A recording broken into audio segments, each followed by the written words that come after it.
Gerą dieną, gerbėmieji. Labai malonu, kad esu pakviesta į šitą konferenciją. Dėkoju šių namų šeimininkams. Labai gerai sustatyta, padaryta, sudėliota konferencijos programa, todėl kad bent jau įžangos aš tikrai savo pranešimo nekartosiu, tai pasakočiau beveik tą patį, ką kalbėjo ir daktaras Žygintas Bučys. Tai tiesiog šiandieną aš noriu kalbėti apie Aušros muziejų kaip vieną iš tarpukario muziejininkystės centrų ir kalbėti būtent apie tuos muziejaus veiklos aspektus, kurie ir leidžia šiandieną teikti. Vat būtent noriu įrodyti jums, kad ne šiaip savo aš šitą sakau, kad tai yra tiesiog ir muziejininkystės istoriografijoje priimtas dalykas. Tai aš remsiuosi muziejaus ir Šiaulių kraštotyros draugijos įkūrimo iniciatoriaus Felikso Bugailiškio teiginiais apie muziejininkystę, jo praktinę veiklą, jo publikacijomis spaudoje, tame pačiame gimtajame krašte, leidiniais apie Lietuvos muziejininkystę tarpukariu, ypatingai turbūt minėsiu daktarės Nastasijos Keršytės monografiją Lietuvos muziejai iki 30 metų, nes jame tikrai nemažai dėmesio yra skirta Aušros muziejui. Taigi, muziejaus įsteigimas Šiauliuose ir jo veikla beveik 30 metų neatsiejamai susijusi su teisininko, visuomenininko Felikso Bugailiškio vardu. Ir Bugailiškis šiandieną yra vertinamas ne tik kaip Šiaulių Aušros muziejaus ir Šiaulių kraštotyros draugijos įsteigimo iniciatorius, ilgametis globėjas, bet ir kaip pagrindinis kraštotyros regioninio visuomeninio judėjimo ir kraštotyros muziejų koncepcijos ideologas. Tai daktarės Nastasijos Keršytės vertinimas. Bugailiškio supratimu, muziejus paprastai civilizuotame pasaulyje vainikuoja kultūrinę veiklą. Gyvai ir prieinamai tam tikrų aiškinamų lentelių, diagramų, nuotraukų, škicų kompleksais, vaizduodamas jam artimą ir pažįstamą aplinkumą, įvairius gamtos bei visuomenės reiškinius, jis sužadina žmogaus mintį, verčia jį galvoti, ieškoti tiesos ir priežastingumo sąsajas. Na, turbūt ir šiandieną mes galėtume pasirašyti po šituo apibrėžimu, nes šito apibrėžimo esmė yra, kad muziejus tiesiog skatina žmogų kritiškai mąstyti. Pirmieji žygiai muziejaus reikalai Šiauliuose buvo pradėti dar 1920 metais, kai susibūrusio Šiaulių viešojo knygyno ir muziejaus komisijos nariai, tarp kurių buvo ir Bugailiškis, žurnale Sietynas paskelbė atsišaukimą. Tačiau, cituoju, visuomenė neatsipeikėjusi dar po karo smūgių, bet to iš karto patekusi į neįprastą dar naują nepriklausomo gyvenimo kūrybą, pirmon galvon buvo susirūpinusi savo būties pagrindų statymu. Taigi ir kraštotyros ir muziejaus reikalas buvo dar nepribrendęs ir menkai įsisąmonintas. Juoba, kad ir jo realizavimas negalėjo dar laukti didesnės paramos iš savivaldybių bei valstybės, o turėjo remtis kuria nors visuomeninė baze. 22 metais tame pačiame žurnale Bugailiškis jau kelia vietos muziejų būtinumą ir apibrėžia jų reikšmę. Vietos muziejai turi tą ypatybę, kad jie labiau surišti su savo apygarda, ne tik mechaniškai, bet ir vidujiniai. Jo branduolį sudaro vietinio pobūdžio rinkiniai, kurie yra artimesni, suprantamesni vietos žmonėms, jis lengviau yra papildomas naujais rinkiniais. Taigi 1923 metais Šiaulių apskrities valdyba, minėdama pirmojo lietuviško laikraščio Aušra 40-metį ir palaikydama Bugailiškio iniciatyvą, įsteigė muziejų ir pavadino jį tuo pačiu vardu. Pirmosius kelerius metus muziejus aktyvesnės veiklos neišvystė, tad 27 metais, turėdamas tikslą, cituoju, atgaivinti Aušros muziejų, Bugailiškis su bendraminčiais įkūrė Šiaulių kraštotyros draugiją. Kraštotyros objektą Bugailiškis suprato tradiciškai, kaip krašto, tėviškės gamtos, istorijos, etnografijos, liaudies meno, tautosakos ir lietuvių kalbos tyrinėjimus, kaip svarbią pažintinę ir ideologinę atramą, kuriant tautinę valstybę. Kraštotyros sąjūdžiui išplitus visoje Lietuvoje nebuvo centrinės vienijančios institucijos. Bugailiškiui tikambiausia atrodė steigti kraštotyros draugijų sąjungą. Tiesa, prie valstybės archeologinės komisijos, kuri buvo taip pat įkurta Lietuvoje 19 metais, planuota sudaryti centrinę tėvynės komisiją. Tačiau šie sumanymai nebuvo įgyvendinti dėl lėšų trūkumo ir nepakankamo valdžios dėmesio kultūros palikimo globos problemams. 25 metais Valstybinės archeologinės komisijos nariai atsistatydino ir dalis jų įsteigė Lietuvos kraštotyros draugiją. Tačiau draugija gyvavo tik tai popieriuje ir 38 metais buvo likviduota. Tuo tarpu Šiaulių kraštotyros draugija su Bugailiškiu priešakyje atliko idėjinio vedlio vaidmenį. Inicijavo jau minėtus tuos 3 muziejininkų ir kraštotyrininkų suvažiavimus. Reikšmingiausias iš jų buvo antrasis vykęs 33 metais. Suvažiavime dalyvavo pripažinti tuo metu muziejininkystės ir kraštotyros autoritetai Eduardas Volteris, Paulius Galaunė, Ignas Končius, muziejininkai ir kraštotyrininkai iš visos Lietuvos. Spaudoje buvo rašoma: Kauno svečiai, ponai profesoriai, pareiškė, kad jie Aušros muziejaus sutvarkymu yra labai patenkinti ir joks eksponatų gausimu nustebinti. Suvažiavime archeologas Balys Tarvydas perskaitė paskaitą Gyvieji mūsų archeologijos reikalai provincijos muziejuose, o Bugailiškis kraštotyros darbo uždaviniai ir organizacija. Rašoma, kad pranešimai sukėlė audrą diskusijų. Apie muziejų tvarkymą kalbėjo Galaunė. Buvo priimtos net 7 rezoliucijos, akcentuojančios kraštotyrinio ir muziejinio darbo svarbą, jo finansavimo būtinumą. Atkreiptas dėmesys į profesionalių specialistų trūkumą ir jį mažinti pasiūlyta steigiant Lietuvos universitete etnografijos katedrą. Įgyvendinant suvažiavimo rezoliucijas, Aušros muziejus nuo 34 metų jau pradėjo leisti daug kart šiandieną jau minėtą kraštotyros ir muziejininkystės reikalams skirtą žurnalą Gimtasai kraštas.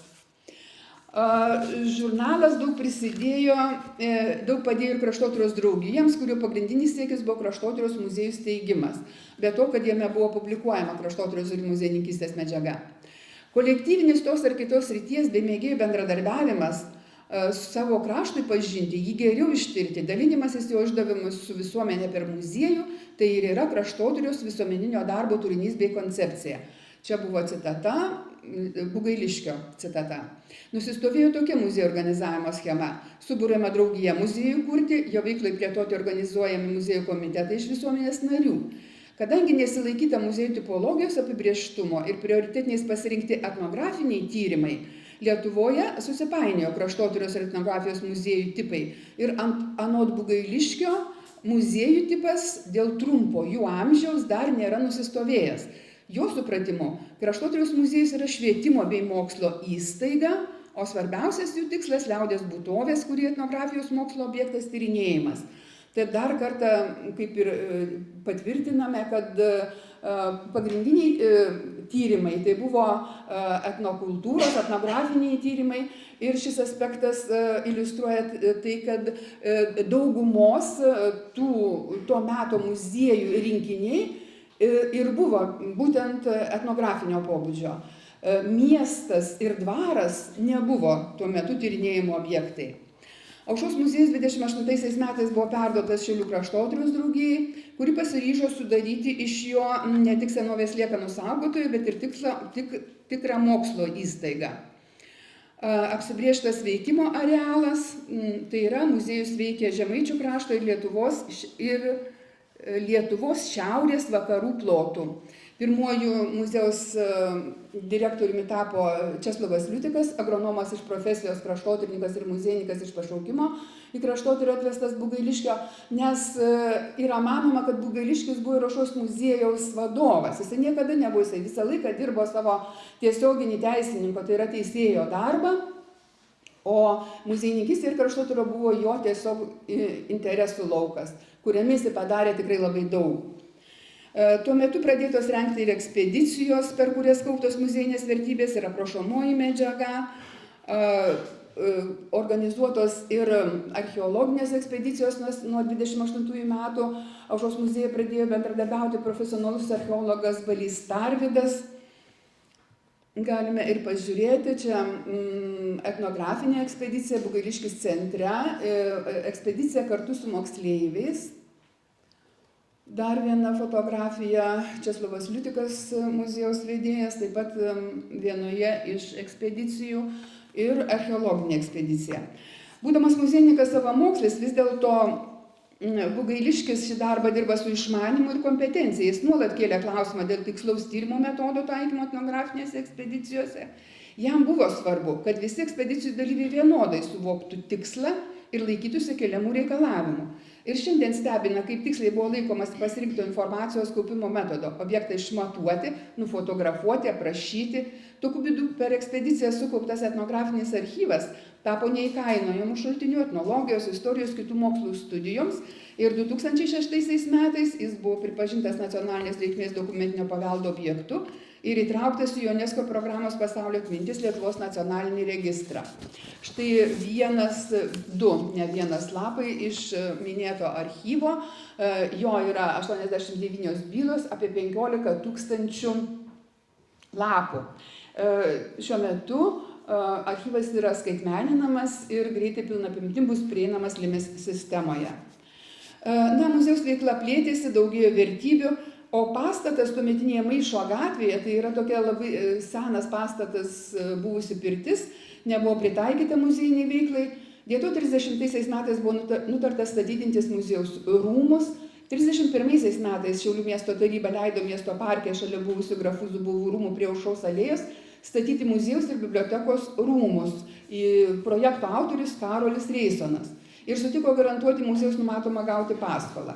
Buvo padėtas kertinis akmuo, prasidėjo statybos, bet jis labai greitai nutraukė naujai išrinkta miesto valdžia. Ir muziejui paskyrė pastatą naujai pastatytoje mokykloje, toje pačioje Aušros alėjoje. Ir 33 metais tame pastate, kuris dabar taip pat priklauso Aušros muziejui ir kuriame yra Šiaulių istorijos muziejus su labai modernia ekspozicija, buvo atidarytos ekspozicijos, pradėta ir parodinė veikla. Reikia pasakyti, kad ne visi tuo metu muziejai ėmėsi šito darbo ir darė tai yra parodinė veikla dėl patalpų paprasčiausios stokos ir dėl patirties stokos. O Aušros muziejus per dešimtmetį, tokių, sakykime, nuo 30 iki 40 apie 10 tikrai tokių išskirtinių parodų yra surengęs. Ir viena iš jų buvo surengta 1933 metais, tai 1863 metų sukilimo 70-mečiui skirta paroda, kuri šiandieną yra vertintina kaip viena iš pirmųjų ryškių šio sukilimo istorinės atminties apraiškų Lietuvos muziejininkystėje. Ištisus metus Aušros muziejus fiksavo tautos atmintyje dar pakankamai gajus prisiminimus apie sukilimą ir kaupė medžiagą. Šiuolaikinės muziejininkystės požiūriu paroda rengta su išmanimu ir deramų profesionalumu, nes buvo sudarytas ir parodos komitetas, parengtas kreipimasis į visuomenę, medžiaga rinkta visoje Lietuvoje ir paroda tikrai sėkmingai buvo realizuota. Ir dar ilgą laiką iš visos Lietuvos į Aušros muziejų plaukė artefaktai apie 63 metų sukilimą, nes ši žinia jau buvo pasiekusi tiesiog tolimiausius kampelius Lietuvos. Ir dalis vertybių buvo grąžinta savininkams, taip kaip buvo sutarta, dalis liko muziejui ir sudarė istorijos skyriaus pagrindą. Šiaulių Aušros muziejaus vertybės eksponatai, kaip tuomet buvo vadinami, buvo rodomos ir tarptautinėse parodose. 35 metais Paryžiuje Trokadero etnografijos muziejui, kaip žinia, buvo surengta Baltijos šalių, tai yra Estijos, Latvijos ir Lietuvos liaudies meno paroda. Organizaciniais reikalais rūpinosi Paulius Galaunė ir ten buvo eksponuotos jau minėtos Čiurlionies galerijos vertybės, bet buvo kreiptasi ir į Aušros, ir Žemaičių Alkos muziejų. Ir štai yra išlikęs sąrašas, liudijantis, kad Aušros muziejaus eksponatai per Galaunę buvo perduoti minėtai parodai. 39 metais Galaunė, dar aukščiau gal vienas, Galaunė jau kaip Vytauto Didžiojo kultūros muziejaus direktorius kreipėsi Aušros muziejų. Jisai rašo apie tai, kad organizuojama pasaulinė paroda Niujorke, kur dalyvaus ir Lietuva, jos paviljone bus liaudies meno skyrius. Ir štai Vytauto Didžiojo kultūros muziejus nori eksponuoti ir liaudies raižinius ir neturi tinkamų, nes turimi yra su lenkiškais užrašais. Ir kreiptasi į Aušros muziejų, kad Aušros muziejus suteiktų savo raižinius ir tokiu būdu mūsų eksponatai iškeliavo į Niujorką. Na, Bugailiškis inicijavo ne tik parodinę, leidybinę veiklą, leido ir Šiaulių metraščius, informacinės statistinės knygas apie Šiaulius ir Šiaulių apskritį.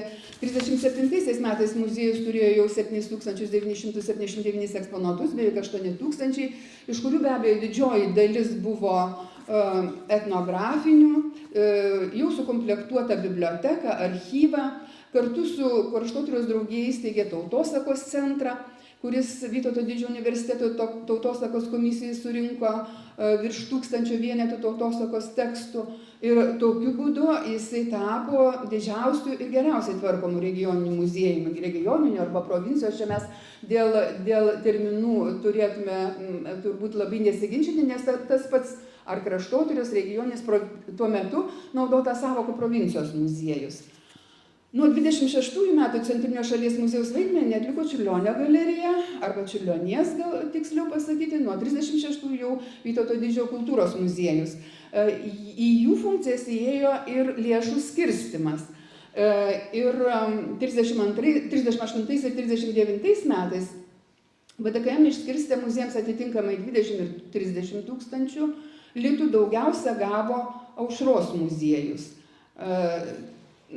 Gavo atitinkamai 3700 ir 7700, o 40 metais jam teko jau mažiausiai, vos 900 litų. Ir dr. Nastasija Kiršytė rašo apie tai, kad matyt dėl to, kad Aušros muziejus Bugailiškio asmenyje siekė savarankiškumo ir panašaus vaidmens, kokį turėjo Vytauto Didžiojo kultūros muziejus. Na, Galaunės ir Bugailiškio siekiai ir darbai ne visuomet sutapdavo. Galaunės nuomonė regioniniai muziejai turėjo rinkti vertybės būsimam nacionaliniam arba tautos muziejui, o juose pačiuose turėjo likti tik vietinės reikšmės rinkiniai. Nepaisant to, Galaunė ir Bugailiškis tikrai puikiai sutarė, jie talkindavo vienas kitam. Galaunė dažnai atvažiuodavo į Šiaulius arba Bugailiškis važiuodavo į Kauną. Apie jų draugystę tikrai yra minima ir monografijoje Paulius Galaunė, Zita Žemaitytė apie tai rašo. Ir laiškus Bugailiškių Galaunė neretai pasirašinėdavo, tikrai tamsta gerbęs Paulius Galaunė. Galaunė ir Bugailiškį ir kitus muziejų organizatorių Švedų Skansenas įkvėpė steigti Lietuvoje Tėviškės arba Oro muziejus. Kaip žinia, VDKM rūpinosi tuo nuo 37 metų, Bugailiškis taip pat pasiekė, kad antrą kartą Aušros muziejus, kad būtų projektuojamas pastatas Aušros muziejui. Tai įvyko 39 metais, kaunietis architektas Jurgis Opinis parengė projektą. Projektas buvo patvirtintas, bet ėjo 40-ieji. Ir visiškai aišku dėl ko ir antrą kartą Šiauliuose Kraštotyros muziejus jau su Skansenu tiesiog nebuvo įgyvendintas, o projektas yra išlikęs. O dabar toje vietoje, kur buvo numatytas muziejus, stovi Respublikinė ligoninė ir ligoninių miestelis. Na ir Bugailiškis dėmesį skyrė ir kasdieniniam muziejiniam darbui, rengė metodiką, jo parengta metodika naudojasi ir kiti muziejai. Antrasis pasaulinis karas paliko skaudžius pėdsakus. Tiesa, dar labai svarbu nepaminėjau faktą, kad 40 metais įsteigus Lietuvos mokslo akademiją, Aušros muziejus, kaip atitinkantis mokslo įstaigos reikalavimus, buvo perduotos jo žinion. Tai buvo išskirtinis toks įvykis Lietuvos muziejininkystės istorijoje, be abejo, tai vėlgi yra susijęs su Bugailiškio veikla, todėl kad Bugailiškis buvo paskirtas Mokslo akademijos etnologijos instituto direktoriumi. Ir Aušros muziejus tapo šito instituto įstaiga. Na ir prasidėjęs antrasis pasaulinis karas taip pat palietė labai muziejų. 43 metais vokiečių valdžia davusi labai trumpą laiką muziejaus evakuacijai, tiesiog reikėjo evakuoti muziejų. Bugailiškis ir šitą darbą gana sėkmingai atliko. Ir tokiu būdu baigėsi reikšmingas Aušros muziejaus raidos etapas, kurį vertindama Daktarė Keršytė rašė, kad Aušros muziejus ir Bugailiškis nubrėžė kreivę nuo mėgėjiško kraštotyrinio darbo iki mokslinio, kuomet kiti kraštotyros muziejai balansavo būdingame viešiesiems muziejams mokslo ir ideologijos diskurse.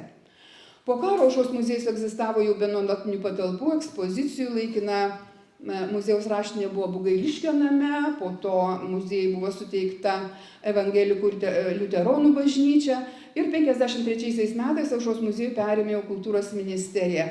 Daugiau nei 50 mečius Aušros muziejus buvo vienintelis iš tarpukarių įkurtų regioninių muziejų tapusių valstybiniu muziejumi. Po to dar tas pats įvyko ir su Žemaičiaukos muziejumi. 2017 metais, pasitinkant Lietuvos nepriklausomybės šimtmetį, istorinė prezidentūra Kaune vykdė projektą šimtmečio belaukiant, reikšmingiausių pirmosios Lietuvos Respublikos įvykiai. Ir reikšmingiausių įvykių šimtuką pateko ir Šiaulių Aušros muziejaus įkūrimas. Tai liudija, kad šiandienos visuomenė Aušros muziejaus įkūrimą vertina kaip svarbu jaunos nepriklausomos valstybės įvykį, turėjus ilgalaikį poveikį visuomenės sociokultūriniai raidai ir muziejininkystės plėtrai Lietuvoje. Atrodo, kad minutėm suskubėjau, jeigu dar kažkas norėtų paklausti.